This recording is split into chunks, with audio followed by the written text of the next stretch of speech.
வணக்கம். வாழ்க்கையில் நம்ம நிறைய பேரை பார்த்துருப்போம். சில பேர் பணம் சம்பாதிக்கிறது மாத்திரம்தான் வாழ்க்கை அப்படிங்கிற மாதிரி 24 மணி நேரமும் பணம்னு அலையக்கூடியவங்களாக இருப்பாங்க.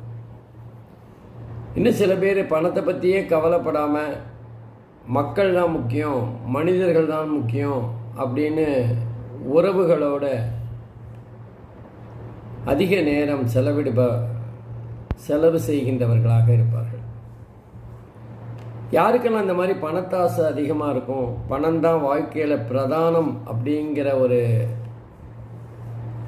எண்ணத்தில் இருக்கிறவங்க, சிந்தனையில் இருக்கிறவங்க யார் அப்படின்னு பார்த்தா, ஜாதகத்தில் இதுக்கான அமைப்பு அப்படின்னு பார்த்தீங்கன்னா அமாவாசை யோகம், அதாவது சூரியனும் சந்திரனும் ஒரே ராசியில் நெருக்கமாக இருக்கின்ற போது அந்த அமாவாசை யோகம் வரும். இந்த அமாவாசை யோகம் இருந்து அந்த சூரிய சந்திரனுடன் ஏதாவது ஒரு வகையில் சனி பகவான் தொடர்பு ஏற்படுமையானால், சம்பந்தப்படுமையானால் அந்த ஜாதகர் கண்டிப்பாக பணத்து பின்னாடி தான் போவார். பணம் சம்பாதிக்கிறது மாத்திரம்தான் தன்னோட குறிக்கோள் அப்படின்னு நினைக்கக்கூடியவராக இருப்பார். நிறைய பேர் நேர்மையாக சம்பாதிப்பாங்க, அதில் தப்பு இல்லை.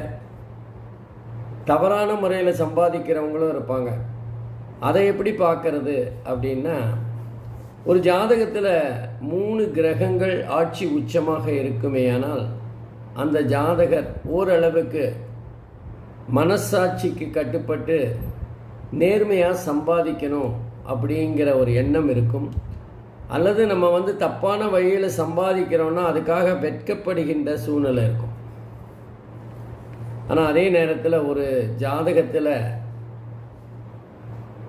3 கிரகங்கள் நீச்சமாக இருக்குமே ஆனால் அந்த ஜாதகர் எதை பற்றியும் கவலைப்பட மாட்டேன், எனக்கு பணம் தான் பிரதானம், பணம் கொடுத்தா காரியம் பண்ணுறேன், அதுக்கு வேறு வழி கிடையாது, உனக்கு காரியம் ஆகணுன்னா பணம் கொடு அப்படின்னு வெளிப்படையாக பேசக்கூடியவராக, தவறு செய்வதை பற்றி எந்த விதமான கூச்ச நாச்சமும் இல்லாமல் செயல்படக்கூடியவராக இருப்பார்.